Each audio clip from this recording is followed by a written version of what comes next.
السلام علیکم میرے پیارے پیارے ریڈرز، کیسے ہیں آپ؟ یقیناً ٹھیک ہوں گے۔ تو آج کی ایپیسوڈ تینوں کپلز کو لے کے بہت اسپیشل اور دھماکے دار ہونے والی ہے، اور بہت دن بعد میں دینے والی ہوں آپ کو تھوڑی لانگ ایپیسوڈ۔ ویسے تو 30 منٹ کی بمشکل بنتی ہے، لیکن آج میں نے سوچا آپ کو خوش کیا جائے۔ تو بہت ہی حسین ایپیسوڈ ہے، سب کام چھوڑ دیجئے، میں بھی آپ کو جلدی سے لے کر چلتی ہوں ایپیسوڈ 29 ناول تیرے نام پہ مر جاؤں بائی اسمروا مرزا۔ تو دیر کس بات کی، لیٹس سٹارٹ۔ مزدور حویلی کے افراد کے اندر لگی آگ ہر لمحے کے ساتھ مزید سلگ رہی تھی۔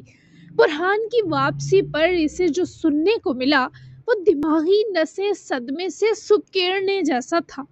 المیرا تو خاموش تھی، پر وہ ماں بیٹا کسی بپھری موج کی طرح غراتے نظر آ رہے تھے۔ ایدا کے آفس لوگ بھیجے گئے تو وہاں سے پتہ چلا کہ وہ کچھ دیر پہلے ہی وہاں سے نکل گئی ہے، اور یہ بھی پتہ چلا کہ وہ آلیان یلدرم کی کمپنی میں پچھلے 2 سال سے جاب کر رہی تھی۔ اصل شرارے تو ان کی رگوں میں اب دوڑے تھے۔ نفرت اور انتقام کا لیول تو اب حدیں کراس کیا تھا۔ پورے انقرہ میں نازلی اور ایدا کی تلاش شروع ہو چکی تھی، اور اس کا اندازہ آلیان کو پہلے ہی تھا۔ تبھی اس نے ایدا اور اپنے ڈنر کے لیے ریسٹورنٹ کا اوپر والا پورا پورشن ریزرو کروایا تھا کہ ڈنر کے بیچ ان دو کو کسی قسم کی ڈسٹربنس کا سامنا نہ ہو۔ اپنی حویلی، آفس، یہاں تک کہ اپنے لوگ اپنے ساتھ بھی رکھے، تاکہ مزدور خاندان کے لوگ کسی طرح کسی کو بھی تکلیف نہ پہنچا سکے۔ کل خانم کی خاموشی کسی بڑے طوفان کا پیش خیمہ تھی، تو برہان مزدور اپنے اندر لگی آگ کا اظہار تنتناتے ہوئے کرتا نظر آ رہا تھا۔ ایدا اور آلیان ریسٹورنٹ آئے تو ان کے سوا اوپر والے پورشن میں کوئی اور کسٹمر نہ تھا، اور دوسرا کافی سکون تھا۔ آلیان نے اسے جنٹل مین کی طرح پرنسس ٹریٹمنٹ دیتے خود اس کے لیے چیئر پیچھے سرکا کر بیٹھنے کا کہا، تو وہ ہونٹوں کو ہسارنے والی خوبصورت مسکراہٹ سمیت اسے دیکھتی بیٹھی۔ آلیان نے بھی اپنی جگہ سنبھالی، اور کچھ ہی دیر میں ویٹر نے آ کر ان دو کا آرڈر لیا۔ ایدا کی مسکراہٹ دیکھ کر آلیان کو یہ افسوس گھیر گیا کہ وہ کچھ دیر میں اجڑنے والی ہے۔ وہ اپنا مینیو دیکھ کر اپنے لیے کھانا آرڈر کر چکے تھے۔ ایدا منتظر تھی کہ وہ کوئی بات کرے، مگر آلیان نے بات کا آغاز کرنے سے پہلے ایدا کا میز کی سطح پر پڑا ہاتھ اپنے ہاتھ میں دبا لیا۔ ایدا اس کے لمس پر متوجہ ہوئی، نظریں آلیان کے ہاتھ سے اٹھا کر آلیان کے خوبصورت چہرے پر جمائی۔ دم ساتھ لیا۔ ایدا، میں تم سے کچھ کہنے والا ہوں، بنا پینک ہوئے سننا۔ یہ یقین رکھنا کہ میں تمہارے ساتھ ہوں، ہر پل اور ہر لمحہ۔ اس شخص کی تمہید ہی سانس روک دینے کے مترادف تھی۔ ایدا نے گھبرا کر آلیان کے چہرے پر پھر سے آنکھیں جمائی۔ وہ تھوڑی بے چین محسوس ہوئی۔ سب ٹھیک ہے نا؟ وہ پریشانی سے بولی، تو آلیان نے سمجھنے والے انداز میں سر ہلایا، لیکن وہ پریشان سا لگ رہا تھا۔ نازلی کو آزاد یلدرم مزدور حویلی سے اٹھا کر لے گئے، اور اب تمہیں میرے ساتھ یلدرم حویلی جانا ہے اور وہیں رہنا ہے، یعنی آخری جنگ کا آغاز ہو گیا۔ مجھے یقین ہے کہ یہ بات کہ تم میری کمپنی میں جاب کرتی ہو تمہارے گھر والوں کو پتہ چل چکی ہوگی، کیونکہ برہان مزدور کے لوگ آئے تھے کمپنی تمہاری تلاش میں۔ آلیان نے سب کچھ بہت تحمل اور نرمی سے بتایا، لیکن ایدا کی آنکھیں دفتن خوف کی شدت سے آنسو میں ڈھل گئی۔ وہ مجھ سمیت آپ کو بھی نقصان دیں گے علی۔ ایدا کی آواز ٹوٹتی اور بکھرتی محسوس ہوئی، جبکہ آلیان کو اس لڑکی کے ایسے ہی رد عمل کی امید تھی۔ وہ اٹھا اور رو پڑتی ایدا کی طرف آیا، جس نے علی پکار کر ویسے ہی جناب کی ساری محبت توجہ کا رخ اپنی طرف کھینچ لیا تھا۔ پوری یلدرم حویلی اللہ کے بعد بہت قابل اور ٹرین سیکیورٹی گارڈز کی حفاظت میں ہے۔ میرے ساتھ بھی ایک سیکیورٹی گارڈز کی گاڑی رہے گی۔ تم کمپنی کچھ دن نہیں جاؤ گی، بس یلدرم حویلی رہو گی۔ یہ سب زیادہ لمبا نہیں چلے گا ایدا، میں تم سے وعدہ کرتا ہوں۔ وہ اس کے دونوں ہاتھ پکڑتا اسے اٹھائے، اپنے قریب کھڑا کرے، دونوں ہاتھوں میں اس کا چہرہ بھرے۔ ایدا کے سارے آنسو صاف کر گیا، وہ ہچکی سی بھر کر رہ گئی، آنکھوں اور چہرے پر حزن کا گہرا اثر چھایا ہوا تھا۔ وہ جو بہت ڈر لگ رہا ہے۔ ایدا کی آواز گھٹنے کے ساتھ سرگوشی میں بھی ڈھل گئی۔ ڈرنے کی کیا بات ہے؟ تمہیں میرے ساتھ پر بھروسہ نہیں؟ آلیان نے اس سے یقین مانگا تو وہ فوراً سر ہلاتی، ڈبڈبائی آنکھوں سے آلیان کی آنکھوں میں جھانکنے لگی۔ بہت بھروسہ ہے، پر ماموں ڈر جائیں گے نا پھر میرے جانے پر۔ وہ رہاسی ہوئی تو آلیان نے مسکرا کر اس کوئن آف ٹیئرز کو رغبت سے دیکھا۔ آنکھوں میں خمار کے بادل غالب آنے لگے۔ وہ نہیں ڈریں گے، ان کو پتا ہے دو جوان جہان ڈان ٹائپ بیٹوں کے باپ ہیں۔ پھر کچھ دن تک آزاد چاچو بھی جب ان کے سامنے آئیں گے تو بابا کی طاقت ڈبل ہو جائے گی، کیونکہ دشمن دار ہم لوگ کسی سے ڈرتے جو نہیں۔ بات بعد میں نکلتی منہ سے، بندوق سے گولی پہلے باہر آتی ہے، لیکن اس سب کے بیچ تمہیں مضبوط رہنا ہے۔ سب بہترین کرنے کے لیے اب کچھ ضروری سٹیپس لینے ہی تھے، جیسے تمہیں اور نازلی کو وہاں سے نکالنا۔ سب کچھ بہتری کی جانب گامزن ہے۔ وہ آلیان کی سمجھائی بات سمجھ تو گئی، پر اپنی آنکھوں کا کیا کرتی جنہیں بھیگنے کی عادت تھی، اور دل کا کیا کرتی جو اس شیر مرد کے پہلو میں بھی سوکھے پتے سا کانپ رہا تھا، ڈر رہا تھا۔ میں کہاں رہوں گی تو؟ ایدا نے ذرا آنسوؤں سے بھری آنکھیں سنبھالتے پوچھا۔ آواز رن سی گئی۔ میرے روم میں بھی رہنا چاہو گی یا الگ؟ سب تو ہماری چوائس کا ہوگا۔ وہ سارے حق تو ازل سے ایدا کے ہاتھ میں دے چکا تھا، پھر اب سوال کیسا؟ آپ کے روم میں رہ کر آپ کو ڈسٹرب نہیں کروں گی۔ ایدا نے نظریں سی جھکائیں۔ اپنی طرف سے محترمہ نے آلیان یلدرم کی جان پر بڑا احسان کیا تھا۔ مجھے اپنی بیسٹ فرینڈ کے ساتھ رہنے میں خوشی ملے گی، ڈسٹرب کیوں ہونے لگا؟ تم کون سا رات میں کراٹے چیمپئن بن جاتی ہو؟ وہ اس محترمہ کا صدمہ کم کرواتے ہی اسے پکڑ کر چیئر پر بٹھائے، جب تک اپنی جگہ آ کر بیٹھا ایدا کے چہرے کی اڑی رنگت دیکھے ٹھٹک گیا۔ کیا مطلب ہم بیڈ بھی شیئر کریں گے؟ وہ باولی بنی بڑبڑائی تو آلیان دل فریب سا مسکرایا۔ ہاں، بنا خوف و فکر۔ کیا تمہیں کوئی ڈر خدشہ ہے مجھے لے کر؟ وہ گہری نگاہوں میں اسے بسائے بولا تو ایدا نے نظریں سی چرائیں۔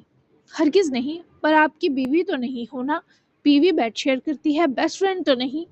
وہ فوراً سے بڑبڑائی۔ اس بیچ ان کا آرڈر یعنی ڈنر بھی آ گیا تو بیچ کا مانی ہیز فسو کچھ دیر ٹوٹا۔ ویٹرز ان کا کھانا سرو کرتے، انہیں عافیت سے کھانے کی وش دیتے وہاں سے چلے گئے تو ایدا نے اپنا کھانا شروع کیا، لیکن آلیان کی نظروں کی حدت کے سبب اس کے کھانا کھاتے ہاتھ کانپ رہے تھے، اور آلیان نے تبھی اس پر سے نظریں ہی ہٹا لی کہ وہ پہلے آرام و سکون سے اپنا ڈنر کر لے۔ باقی اس بیوی والے سوال کا جواب وہ اسے آج ذرا دوسرے طریقے سے دینے والا تھا۔ وہ ٹی وی سٹنگ لاؤنج میں لگی کاؤچ پر ٹانگیں پسار کر ہاتھ میں برانڈڈ سگریٹ سلگائے نظریں ٹی وی اسکرین پر جمائے بیٹھا تھا، پر در حقیقت اس کی سوچیں خاندے کے 8 گھنٹے تک سونے سے جڑی تھی۔ تھک ہار کر آزاد نے اس کمرے کے دروازے کی جانب دیکھا جس کے پار اس کی دنیا تھی۔ وہ اتنی ناراض تھی کہ 3 سے 4 گھنٹے بیت گئے تھے۔ وہ اپنی تکلیف اکیلے جھیل رہی تھی، آزاد کو موقع ہی نہ دے رہی تھی کہ وہ اسے سمیٹے۔ جبکہ دروازے کے پاس ٹیک لگائے نیچے کارپیٹ بچھے فرش پر بیٹھی نازلی کا رونا رک چکا تھا۔ اس کی اس 4 دیواری میں بلند ہوتی سسکیوں کو آرام مل گیا تھا، لیکن وہ غیر مرئی نقطے پر نظریں جمائے گمسم بیٹھی تھی۔ قبر سا سناٹا 4 سو رقصاں تھا۔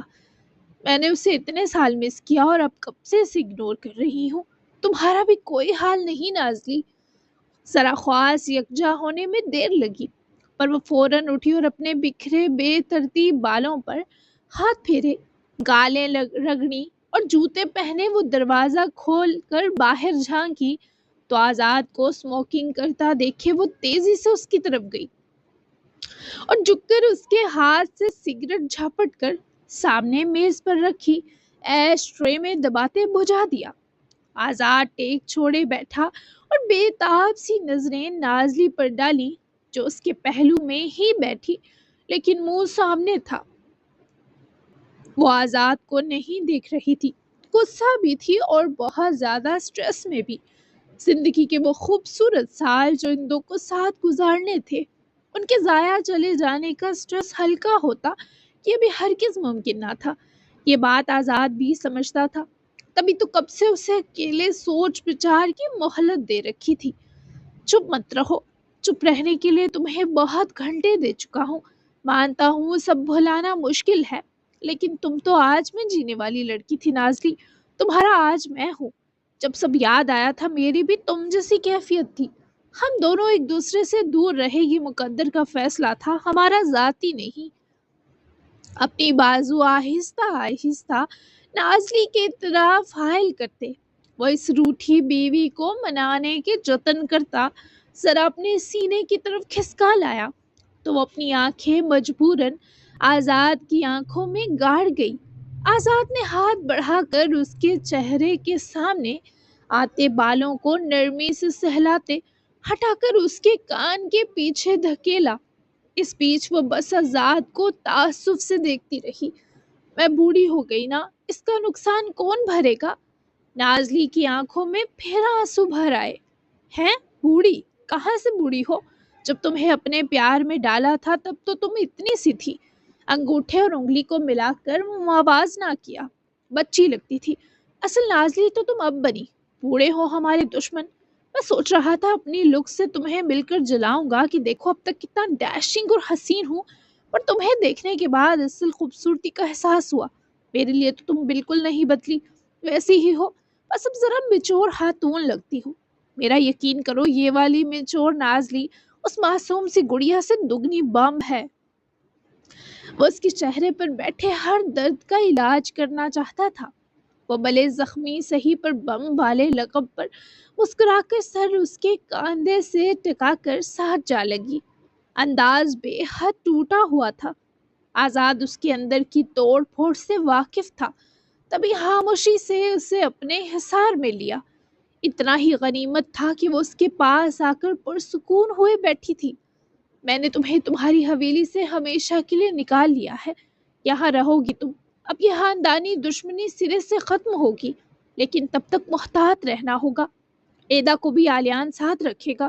اس وقت کسی چیز کے بارے مت سوچو نازلی۔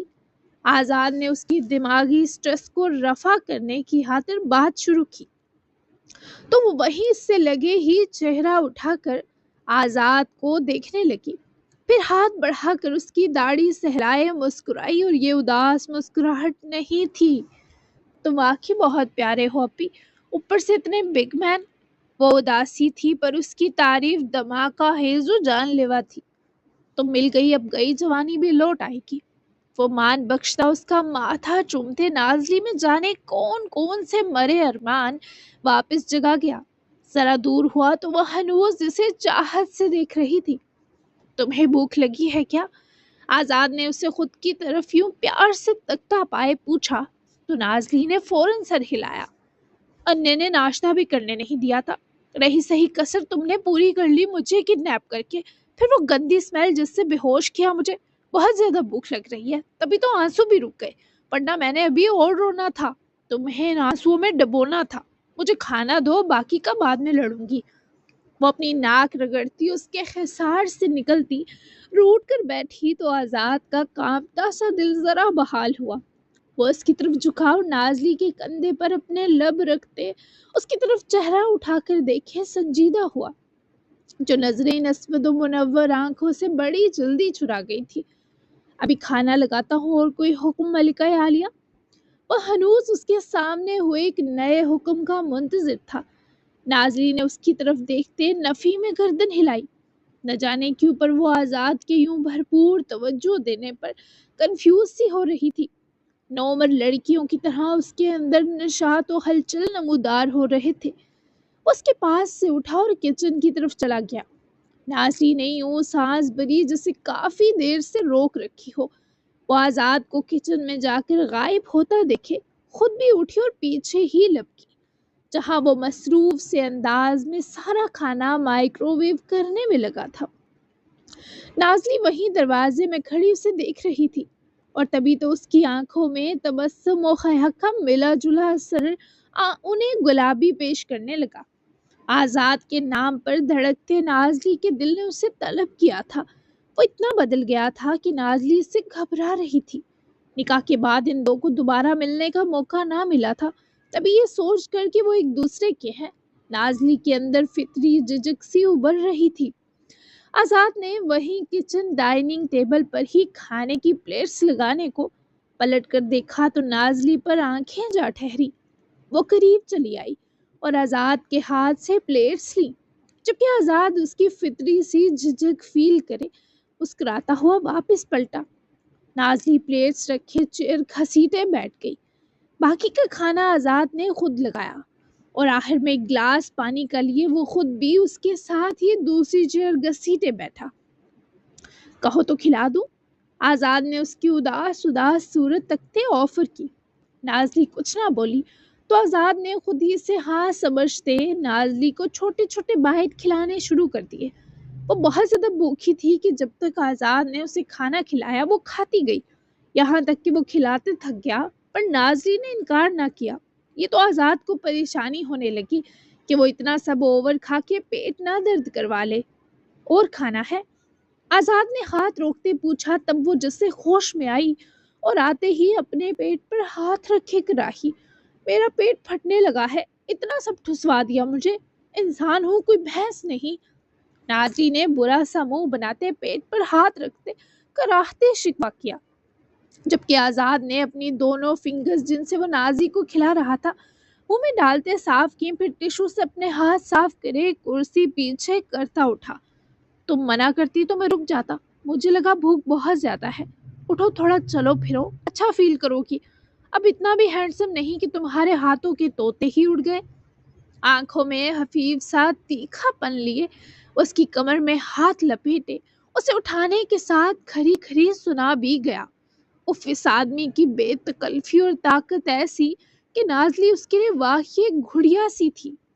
اف، میرا پیٹ، اتنا سب کیسے کھا بیٹھی میں آزاد؟ تم میرا سائز دیکھو اور اپنی یہ ٹھسوائے جانے کی عنایت، کوئی جوڑ تھا؟ وہ اس کے کاندھوں کے گرد بازو حائل کرتی کراہتے بولی، تو آزاد نے مانی ہیز سی اسمائل دیتے نازلی کو الرٹ کیا۔ سائز فیل کر کے معلوم ہوتا ہے، دیکھنے سے نہیں، پیٹ مجھے تمہاری کمر ناپ لینے دو۔ آزاد نے ہاتھ اس کی کمر کی طرف سے سرکاتے شرارت سے کہا، تو وہ اس کے سینے پر مکہ مارتی گھوری، ہلکا ہلکا مسکرا بھی رہی تھی۔ شکر ہے تم مسکرائی تو۔ آزاد نے اس کے دونوں ہاتھ اپنے ہاتھوں میں لیتے مزید نازلی کو اپنے سینے سے جوڑتے اس کا ماتھا چومتے اپنی خوشی کہی، جو نازلی کے پورے وجود کو بحار کرنے کا موجب بنی۔ اتنے سال کہاں رہے؟ سب جانا ہے، ہر چیز بتاؤ۔ وہاں سے تم کیسے بچے؟ وہ قبر کس کی ہے؟ وہ بھی بھلے ہمت نہ رکھتی تھی، پر اسے سب جاننے کی جلدی تھی۔ کم از کم آج تو آزاد اسے کچھ بتانے نہیں والا تھا۔ اب یہ سب بتانا ضروری ہے یا تمہارے ساتھ وقت گزارنا؟ مجھے میری بیوی چاہیے۔ آزاد کے لہجے میں شدت تھی، وہ اس کے سوا کچھ سننے سمجھنے والا نہیں لگ رہا تھا۔ نازلی بھی اسی کیفیت میں تھی جس میں آزاد۔ کون سی بیوی؟ میں اس قیامت سے خوف زدہ ہوں جو تم اور آلیان برپا کرنے پر تلے ہو۔ تمہیں کیا لگتا ہے آزاد کہ سب ختم ہونا اتنا آسان ہے؟ تم اس بار خود سمیت آلیان کی جان بھی خطرے میں ڈال چکے ہو، اور میں یہاں چھپ کر نہیں بیٹھوں گی۔ نازلی نے اس کے خسار سے نکلتے سخت مضطرب ہوتے جب یہ ڈر کہے تو آزاد کی آنکھوں میں تیرتی تکلیف بڑھتی محسوس ہوئی۔ تو کیا کرو گی تم؟ آزاد اس سے اس کی سوچ جاننے کو بولا۔ لہجہ سپاٹ ہوا، اس شخص کے لہجے میں محبت کا غصہ تھا، اور نازلی کے دل کی دھڑکنیں مسلسل تیز سے تیز تھیں۔ میں تمہارے اور اپنے لیے ایک بار پھر اپنے گھر والوں کے سامنے کھڑی ہوں گی، اور اس بار انہیں تم تک پہنچنے کے لیے میری لاش سے گزرنا ہوگا۔ ایدا اپنی لڑائی نہیں لڑ سکتی تبھی اسے میں نے آریان کے سپرد کیا، وہ اسے اور خود کو بچا سکتا ہے۔ آزاد کے چہرے کا رنگ اڑا، یہ لڑکی کیا بھیانک کرنے کا سوچ رہی تھی آخر، اور وہ تمہاری لاش سے ہنستے ہنستے گزر کر مجھ تک آ جائیں گے۔ پھر سے ہمت ہے میری موت سہنے کی، بولو۔ آزاد نے اس کی طرف بڑھتے اس کے دونوں بازوؤں کو مٹھی میں دبوچتے اپنے نزدیک کھینچتے اس کی آنکھوں میں غضب سے بھری آنکھیں گاڑی تو نازلی ہانپتی سانس لیتے ہی اچانک دم ساتھ گئی۔ نہیں ہے، وہ روحان سی ہوئی، اس کے سارے حوصلے ٹوٹ گئے۔ تو پھر یہ سب بولنا بھی مت، میں ہوں اب تمہارے ساتھ، اور اس نئے آزاد کا تمہارے گھر والے بال بھی بیکا نہیں کر سکتے۔ وہ اس کا چہرہ ہاتھوں میں بھرے پورے وثوق سے یقین دلا رہا تھا، جبکہ نازلی اس پر یقین کرنے کا فیصلہ لے رہی تھی۔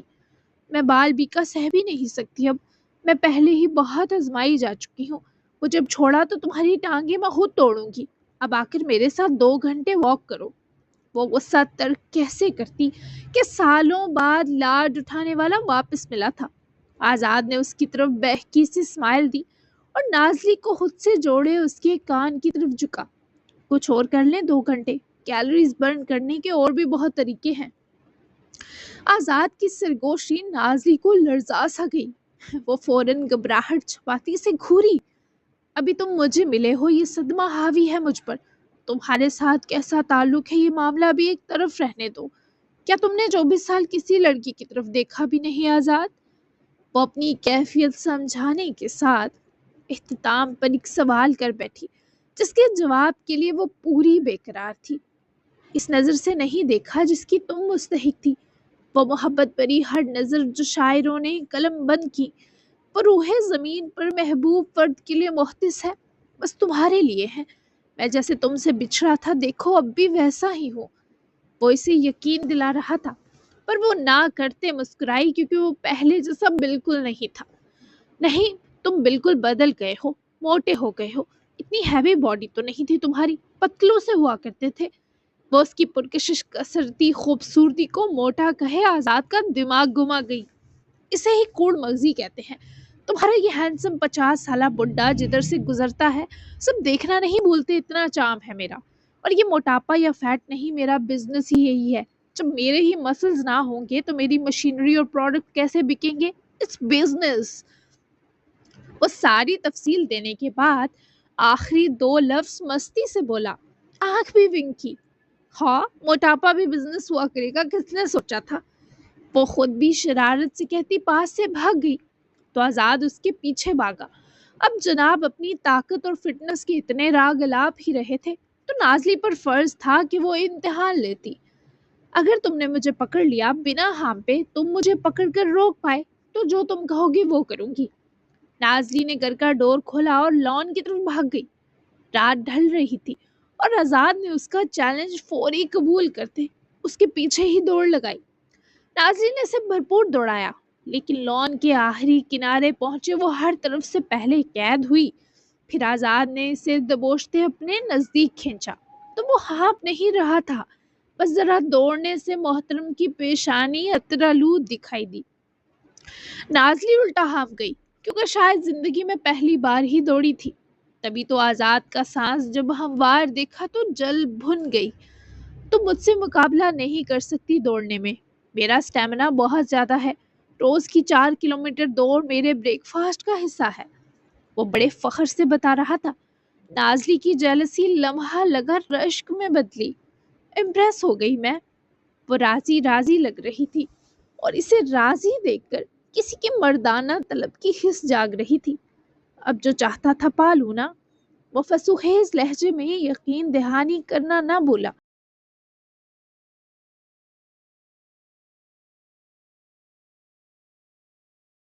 اس نے اپنی داڑھی سے سجی گال زور سے نازلی کے رخسار سے رگڑی، وہ مچل سی اٹھی۔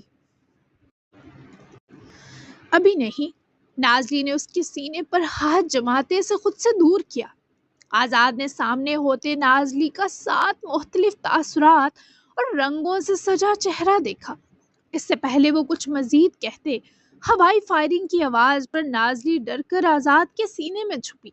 خود آزاد چوکنا ہوا۔ لگتا ہے مزدور حویلی والے کچھ کر نہ پانے کی بے بسی میں فائرنگ پر اتر آئے۔ آزاد نے اندازہ لگاتے قدرے محظوظ انداز اپنایا تو نازلی جو خوفزدہ ہو گئی تھی روبرو ہوئی، آنکھیں چھلکنے کو بے قرار تھیں۔ مزے لے رہے ہو ان کی بے بسی کے؟ وہ خفا ہوئی نہیں، بس خفا ہونے کی اداکاری کی۔ اب بھی نہ لوں کیا؟ اب تو ان کے پاس موجود میری قیمتی دولت میرے ہاتھ لگ گئی، اب تو اللہ موقع دے ان ظالموں پر کہے لگانے کا۔ کہیں میری بیوی کے دل میں اپنے سگوں کا پیار تو نہیں جاگ رہا؟ وہ اسے نرمی سے خود سے لگاتا ساتھ ساتھ واپس حویلی کی طرف بھی بڑھ رہا تھا۔ وہ برا منا گئی، ایسا طنز اسے ہرگز قبول نہ تھا۔ میرے دل میں بس تم جاگ رہے ہو۔ رہی بات ان کی فکر کی تو کچھ چیزیں فطری ہوتی ہیں۔ ابھی اور انے نے میری اور تمہاری زندگی کے کئی سال برباد کر دیے، سزا برحق ہے۔ بس میری نظروں سے اوجھل ہی ان کو سزا ملے بہتر ہے، ورنہ بیٹی اور بہن کے جذبات جاگنے میں دیر ہی کہاں لگتی ہے۔ اس کے ساتھ چلتی اندر آ گئی، جبکہ برہان مزدور ہی کہیں بھی ایدا اور نازلی کا پتہ نہ لگنے اور اپنے اتنے لوگ مارے جانے پر اپنے اندر کی وحشت اگلتا ہوائی فائرنگ کرنے میں پاگل ہوئے جا رہا تھا۔ آزاد نے لان سے جڑا گلاس ڈور بند کیا اور اس بیچ نازلی کو بھرپور توجہ سے سنا۔ مطلب تم کبھی بھی ان کی بن سکتی ہو، معاملہ رسک پر سمجھوں۔ وہ اندر آئے تو ایک حدت کا احساس دونوں کو گھیر گیا۔ آتش دان بھرپور شدت سے دہک رہا تھا۔ نازلی کا پیٹ بھی جو فل تھا، اب اس میں سپیس آتی محسوس ہوئی تو سانس بھی محترمہ کا ذرا بحال ہوا۔ ان کے ساتھ 24 سال رہ کر ان کی نہیں ہوئی، اور اب تو میرے پاس وہ انسان بھی ہے جس کا اصل میں مجھے ہونا تھا، تو تم نے سوچ بھی کیسے لیا میں ان کی بن جاؤں گی؟ وہ دوبارہ سے گھورنے لگی۔ وہ بہت زیادہ لڑاکو ہو گئی تھی، یہ آزاد نے محسوس کرتے مسکراہٹ اس کی طرف ارسال کی۔ وہ سراسر مطلبی مسکراہٹ تھی۔ مجھے معافی ملے گی؟ آزاد کا مضبوط حصار ملتے ہی وہ اس کے سحر میں مبتلا محسوس ہوئی، پلکیں بوجھل ہوتی محسوس ہوئی۔ ملے گی؟ وہ خود آزاد کے سینے کے قریب ہوئی تو اس شخص کی ساری حسرتوں کو نازلی کے پاس آنے نے قرار کا لمس بخشا تھا۔ پھر نازلی نے پورے حق سے بازو اس کی گردن میں حمائل کرے فاصلے کو بدستور کم کیا، اور اب نزدیکی یوں تھی کہ ایک دوسرے کے سوا کچھ یاد نہ رکھا جانا شرط قربت بنی۔ پھر دونوں کی آنکھیں مرجھانے لگی۔ وہ سچ میں بہت سے بہاروں سے سال گوا آئے تھے، بہت سے ارمانوں کا شباب بے موت مر گیا تھا۔ کچھ دیر تمہیں اپنے بہت قریب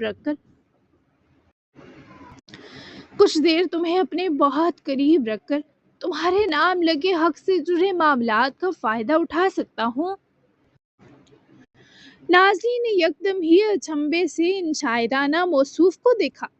نہ جانے اس کی کون سی رگ پھڑکی تھی، شاید وہ اتنے قریب اس کا دل للچانے کا موجب بن رہی تھی۔ سیدھے سے کہو نا، مجھے بیوی کی طرح اپنے پاس آنے کا انویٹیشن دے رہے ہو؟ وہ وضاحت بھی تیکھے لہجے میں کر گئی۔ آزاد کا دل بس سے باہر ہوا۔ ایک تو وہ محبوب، دوسری اتنے وقت بعد ہاتھوں آنکھوں اور جسم کی غذا بنی تھی۔ کون کافر اپنے بس میں رہ پاتا؟ لیکن وہ اب بھی مظلوم تھی۔ انویٹیشن کی ضرورت نہیں، تو مجھے گریبان سے پکڑ کر کسی بھی پل حکم دے سکتی ہو کہ میرے لیے اویلیبل ہو جاؤ آزاد یلدرم۔ وہ اسے بھرپور اتھارٹی دے رہا تھا۔ پھر اس نے نازلی کی بے قابو مسکراہٹ اور خوشی دیکھتے اس کی کمر پر ہاتھ رکھے اپنے سینے سے جوڑتے ایک مطلبی سی نظر لب و رخسار پر ڈالی جو چاہے سراہے جانے کی منتظر تھی، اور ان کی اس طلب میں نازلی کی آنکھیں بھی شامل سازش محسوس ہوئی۔ آزاد نے اس کے چہرے کو اوپر اٹھاتے ان خوبصورت مسکراتے ہونٹوں پر جھکتے چھونا ہی چاہا جب وہ کرنٹ کھاتی دور ہوئی۔ خود آزاد کو امید نہ تھی کہ لڑکی یوں پیچھے ہو کر آزاد کو بدمزہ کر دے گی۔ مجھے واش روم جانا ہے۔ نازلی نے جلدی سے اس کی کمر پر رکھے ہاتھ ہٹائے اور دم دبا کر بھاگی، اور آزاد بیچارہ سا منہ لیے اس لڑکی کی سپیڈوں کو ہی دیکھتا رہ گیا۔ ادھر وہ ناگن اٹھنے والی ہوگی اور اسے دیکھو، اس کی شرمیں ہی سائڈ نہیں لگ رہی۔ بس عمر بڑی ہے، باقی ابھی تک وہی 18 سال کی بچی ہی ہے یہ۔ نازلی اب تم پٹو گی مجھ سے، سخت غسیل اور بے بس لہجہ لیے وہ کاؤچ پر جا بیٹھا اور ایک افسردہ نظر بجھے سگریٹ کی ایش پر ڈالی۔ وہ لگنے کو یہی ساتھی تھا، پر اب اندر کی طلب اس سگریٹ سے بھی بجھنے والی نہ محسوس ہو رہی تھی۔ آلیان ایدا کو ڈنر کے لیے لے کر نکلا تھا تو اس نے باران کو انفارم کر دیا۔ تبھی اسماعیل کھانا کھا کے روم میں چلے گئے تو باران بھی ہلکا سا کھانا کھائے کمرے میں واپس آیا۔ باران نے اپنے بیڈ کے سائڈ ٹیبل پر رکھی میڈیسن جو ابھی تک کوریئر پیک میں تھی جھک کر اٹھائی اور اسے ڈسٹ بن میں پھینک دیا۔ اس وقت اسے کوئی درد نہ تھا۔ وہ کیوں یاد آ رہی ہے؟ کمرے سے اٹیچ روم جا کر باران چینج کیے، ذرا بلیک ہوڈی اور ٹراؤزر میں ملبوس ہو کر کمفی خلیے میں واپس باہر آیا۔ جوگز پہنے اور اپنے آپ کو آئینے کے سامنے رکتا دیکھے خود سے سوال کیا۔ یہ ایسی الجھن تھی جو اس کے اندر ہلچل پیدا کر رہی تھی۔ باران نے زور سے آنکھیں میچتے ہوئے گہری سانس بھری، پھر گردن پھیرے میٹرس پر رکھے گفٹس دیکھے جن میں ایک بھی اس کے کام کا نہ تھا۔ کیا وہ یہ سب دلارا کو دینے جائے؟ ابھی کچھ دیر پہلے ہی تو وہ اسے گھر چھوڑ کر آیا تھا۔ پین کلر سے ٹانگ کا درد قدرے بہتر تھا، تبھی وہ ذرا پیدل چل کر مسلز کو گرم بھی کرنا چاہتا تھا، ورنہ پین کلر کا اثر ختم ہوتے ہی درد دوبارہ شروع ہو جاتا۔ دلارا کے قریب بسر کیے پورے دن کے بعد اس کی رات بھی اسی کو چاہتی تھی۔ یہی سوچ کر وہ ایک جھٹکے سے ان گفٹس کی طرف جھکا اور ان بیگز کو اٹھائے بھاگنے کے انداز میں کمرے سے نکل گیا۔ یلدرم حویلی کی ساری گاڑیاں چھوڑے ہوڈی میں چہرہ چھپائے کسی چور کی طرح پیدل ہی چل پڑا۔ اس وقت نہ اسے تازہ تازہ ٹھکا گھٹنا یاد رہا، نہ کوئی اور دنیا کا ہوش باقی تھا۔ اس کی امبر آنکھوں میں سارا رستہ ایک جمود چھایا رہا۔ عزیزے کا گھر زیادہ دور نہ تھا، تبھی وہ جلد پہنچ آیا۔ وہ سیدھا ان کے گھر گیا تھا۔ بہانہ وہ طوائف تھے جو ان دو نے کیفے کی لپس کارڈ گیم سے جیتے۔ عزیزے نے خود بھی ڈنر نہیں کیا تھا۔ دلارا کی چپ انہیں اندر ہی اندر سے نگل رہی تھی۔ تبھی وہ اکیلی ہی بیٹھی تھی۔ باران کو گفٹس بیگ کے ساتھ گھر میں داخل ہوتا دیکھے ان کی اداسی سے اٹی آنکھوں میں ایک آس امید جگی۔ باران تم یہیں رہ جاؤ، بار بار جو آتے ہو آ جاؤ۔ وہ اس کے یوں آنے جانے کے تکلفات پر مسکرائی۔ خجل تو وہ بھی ہوا کہ ہر وقت یہیں پڑا رہتا تھا۔ بس آپ اور بابا نے پھنسایا ہی برا ہے، کیا کروں؟ کبھی بھی منہ اٹھا کر آنا پڑتا ہے اور آپ کو یہ بن بلایا مہمان ہمیشہ قبول ہونا چاہیے۔ وہ ان کے پاس ہی آتا، وہ بیگز میز پر رکھے، عزیزے کو دیکھتا نرم کاؤچ پر آرام دہ انداز میں بیٹھا، اور باران کو بنا غور کے بھی پتہ لگ رہا تھا انہیں کچھ پریشان ہے۔ ہمیشہ قبول ہے، جب بھی آتے ہو یہ سونا سا گھر بھرا لگنے لگتا ہے۔ وہ پریشان و متفکر تھی، جیسے موجود و حاضر رہنے کی کوشش کر رہی ہوں۔ انہیں اب اتنا موٹا تو نہیں کہ 10 بندوں سا لگوں آپ کو، گھر بھر دوں؟ وہ دانستہ انہیں ذرا سی بات پر پکڑ رہا تھا، مقصد ان کی اداسی کریدنا تھا۔ ارے وہ کہتے ہی مسکرائیں تو وہ بھی مسکرایا، کیونکہ وہ سمجھ گئیں کہ انہیں چھیڑ رہا ہے۔ خیر جاؤ اسے گفٹس دے آؤ۔ عزیزے نے باران کو گفٹس اس کے روم میں جا کر اسے دینے کا کہا تو پھر اس کے کمرے میں جانے کا سوچتے ہچکچاہٹ کا شکار لگا۔ میں اس کے روم میں نہیں جانا چاہتا، آپ خود دے دیجیے گا اسے۔ باران نے اپنی نیت و ارادہ بدل لیا۔ عزیزے اس سے ناراضگی سے گھوری۔ جسٹ گفٹ دینے ہوتے تو تم کسی کے بھی ہاتھ بھجوا دیتے، مجھے پتا ہے اس کی عادت ہو گئی ہے تمہیں۔ ان کچھ دنوں میں وہ سب سے زیادہ تمہارے ساتھ رہی نا، تو یہ فطری ہے۔ جاؤ میں چائے بنواتی ہوں تمہارے لیے، بلکہ خود بناتی ہوں۔ کہنے کے ساتھ عزیزے نے اسے آنکھوں سے اشارہ کیا جو اجازت تھی۔ دیکھ لیں انے، کمرے میں جانا خطرناک ہو گیا تو؟ وہ اب بھی ذرا گریز برتنے کے موڈ میں تھا۔ تو کیا ہوا؟ بیوی اور شوہر کے بیچ سب کچھ ہو سکتا ہے سوائے خطرے کے۔ مجھے سونے کا کہہ کر گئی تھی، پر اس کی آنکھیں سونے والے ارادے نہیں رکھتی نظر آئیں۔ جاؤ ذرا چیئر اپ کرو، میں نے بہت سنبھال لیا اسے باران، اب اس کے موڈ اور موڈ سوئنگز تم سنبھالو۔ اس کی آج کل میں پیریڈ ڈیٹ بھی ہے تو ایکسٹرا ڈاؤن ہے، ایک دن پہلے ہی پین سٹارٹ ہو جاتا اسے۔ پہلے تو میری گود میں تھک کر سر رکھ لیتی تھی، آج تھکن نہیں، اس پر کچھ اور ہی حاوی تھا۔ عزیزے کی اتنی تفصیل پر تو باران حیرت زدہ ہوا، خاص کر اتنی پرسنل انفارمیشن عزیزے نے ایک دم سے دے دی۔ باران نے ذرا نظر پھیری تو عزیزے اس کی اس بات کو لے کر ذرا فطری کیفیت سمجھ گئی۔ اوکے میں دیکھتا ہوں اسے، یہ گفٹس ہم نے گیم میں جیتے آج۔ اس نے کہا تھا نہیں چاہیے پر میرے کام کے نہیں تھے تو لے آیا۔ وہ ذرا آڑے ترچھے لہجے میں صفائی دینے لگا، پر عزیزے اس کے سارے رنگ اچھے سے بھانپ رہی تھی۔ ہاں بہانہ ہی صحیح، وہ مسکرا کر باران کو چھیڑتی پائی گئی، جس پر محترم اتنے پر اعتماد ہونے کے باوجود ہڑبڑاتے انداز میں اٹھ کھڑے ہوئے۔ میں اسے گفٹس دے کر چلا جاؤں گا، چائے رہنے دے انے۔ وہ بنا ان سے نظر ملاتا اٹھا اور وہ بیگز اٹھائے دلارا کے کمرے کی طرف رخ کیا۔ عزیزے بھی ذرا پرسکون ہو کر سر کاؤچ کے پشت سے ٹکا گئی۔ باران جو پہلے ہی اپنے یہاں اس وقت آنے کے لیے کوئی جواز اور بہانہ ہی سوچ رہا تھا، جب اس کا دماغ دلارا کے روم میں آتے ہی اسے اسموکنگ کرتا دیکھے اور معاف ہوا۔ خود دلارا امید نہیں کر رہی تھی کہ وہ آدمی اس کا یہ راز بھی اتنی آسانی سے جان جائے گا۔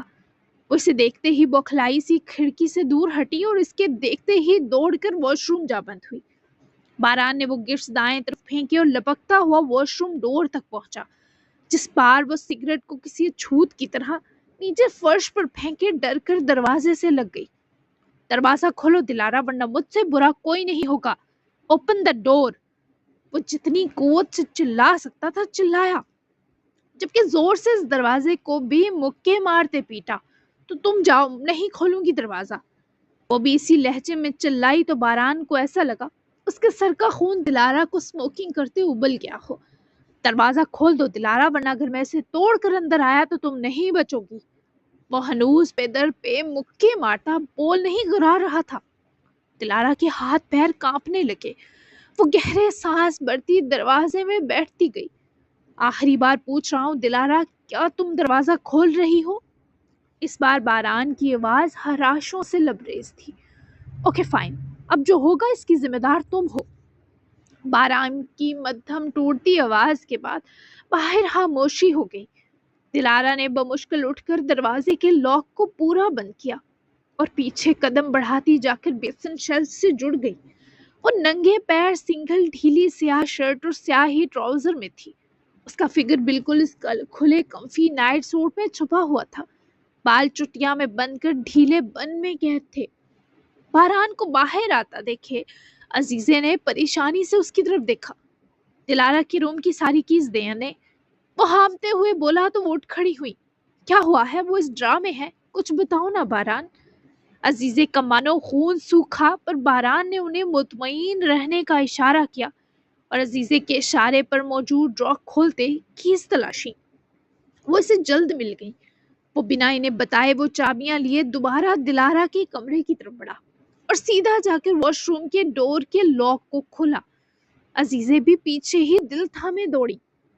دروازہ کھلتے ہی باران نے کرلاتی سی نظر سانس روک کر کھڑی دلارا پر ڈالی اور جس طرح اس کی طرف بڑھا لگ یہی رہا تھا جان لے گا۔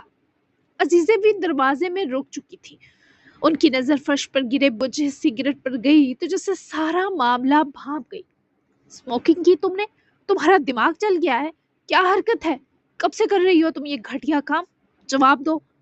وہ اس کا چہرہ جبڑے سے دبوچتا گرایا، لہجہ اس قدر غمگین تھا کہ دلارا کو اس کی سخت پکڑ نہیں، لہجے کی شکستگی مار گئی۔ بی سے کہیں دور رہے مجھ سے، چھوڑو مجھے درد ہو رہا ہے۔ دلارا نے اس کے ہاتھ ہٹانے چاہے پر باران کا دل اس وقت اسے کھینچ کر لگانے کا کر رہا تھا، تبھی پکڑ غصے سے مزید سخت ہوئی۔ درد وہ ہوتا ہے جو تمہاری یہ گھٹیا حرکت دیکھ کر مجھے ہوا دلارا۔ تم خود کے ساتھ یہ ظلم کب سے کر رہی ہو؟ انے کیا آپ کو پتا تھا یہ اسموکنگ کرتی ہے؟ جواب دے۔ وہ اس پر چیخنے کے ساتھ دروازے میں کھڑی عزیزے پر بھی چلایا۔ اس وقت وہ بے قابو تھا، اس کا بس نہ چل رہا تھا اس لڑکی کی عقل ٹھکانے لگا دے۔ یہ کافی سال سے کر رہی ہے، تم آئے تو چھوڑنے کا کہا لیکن مجھے افسوس ہے یہ پہلی بار اپنی بات پر قائم نہیں رہی۔ تم تو اپنے اصول نہیں توڑتی تھی دلارا، پھر کیوں حیاتم کی زہر پھر سے کیوں اپنے اندر اتارا؟ عزیزے کی اپنی آواز سوز سے پھٹنے لگی، جبکہ دلارا اب بھی آنسوؤں کو کامیابی سے سنبھالے باران کی سخت پکڑ برداشت کر رہی تھی۔ اس کی گرے آنکھیں جن میں دنیا جہاں کا درد تھا باران کی سرخ رنگت بدلتی آنکھوں پر جمی تھی۔ میں آپ دو کو جواب دینے کی پابند نہیں، تمہیں تو ہرگز نہیں۔ کہ میری زندگی ہے، میرے لنگس ہیں، میں ان کو جیسا مرضی ٹریٹ کروں۔ دلارا کے جبڑے پر اتنی سخت پکڑ کے باوجود ایسی بک بک پر باران کے ماتھے کی تیوریاں نمایاں ہونے لگی۔ عزیزیں بھی اس لڑکی کا جواب سنے افسردہ ہوئی۔ کل تک سب تمہارا تھا، آج میرا ہے، اور اب تمہیں اس کرتوت کے بعد ہمیشہ میرا ہی رہنا ہوگا کہ تمہارا وجود میری ملکیت ہے۔ سمجھ آئی تمہیں بات؟ تمہارے پاس تمہارا کچھ نہیں جسے تم یوں زہر آلود کرو۔ اگر دوبارہ تم نے اس گھٹیا چیز کی طرف دیکھا بھی تو میں بھول جاؤں گا تم سے میرا رشتہ کیا ہے۔ ایسے کھینچ کر تھپڑ ماروں گا 2 دن تمہارا یہ بک بک کرتا منہ ہلے گا بھی نہیں۔ باران نے اس کی باغی گرے آنکھوں میں اپنی امبر غصے سے لال ہوتی آنکھیں گاڑتے دم کی نہیں دی تھی، بلکہ وہ ایسا کر بھی سکتا تھا۔ عزیزے نے زخمی سی نظروں میں دونوں کو لیا اور کمرے سے ہوتی باہر نکل گئی۔ تم مجھے تھپڑ مارو گے؟ دلارا کی آواز ٹوٹی تو باران نے گھبرا کر اس کا جبڑا آزاد کیا۔ باران کا دل کٹ کر کئی ٹکڑے ہوا جب اس کے منہ اور گالوں پر باقاعدہ باران کی انگلیوں کے دباؤ سے خون سا جم جانے کے نشان ابھر آئے، جبکہ اس لڑکی کا سوال اوپر سے باران کو لگا حل کاٹ کر رکھ گیا ہو۔ جی جناب، تو یہ تھی آج کی لانگ ایپیسوڈ۔ یقیناً آپ کو اچھی لگی ہوگی، تو اگلا جو ایپیسوڈ ہوگی اس کا سین یہیں سے سٹارٹ ہوگا اور میں بھی پوری ایپیسوڈ انہی میں چلی جائے تو بہت ہی زیادہ اف والی ایپیسوڈ ہوگی نیکسٹ والی، تو رومانٹک ہونے والا ہے ناول، تو دل تھام لیں۔ تو ملتے ہیں ہم 30 ایپیسوڈ میں، اور یہ ناول 40 ایپیسوڈ کا نہیں ہے، یہ بھی مجھے لگتا ہے 80 ایپیسوڈ تک تو جائے گا، کیونکہ ابھی تو توران نے آنا ہے، عیشا نے آنا ہے سامنے، سب کچھ سیٹل ہوگا، سچائیاں پتہ چلنی ہے، بہت کچھ ہونا ہے۔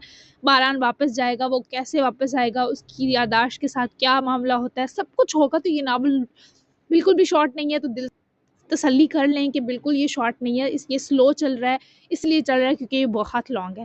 تو ملتے ہیں نیکسٹ ایپیسوڈ میں، تب تک کے لیے اللہ حافظ، دعاؤں میں یاد رکھیے گا اور اپنا پیارا سا تبصرہ دینا بالکل مت بھولیے گا۔ Bye bye.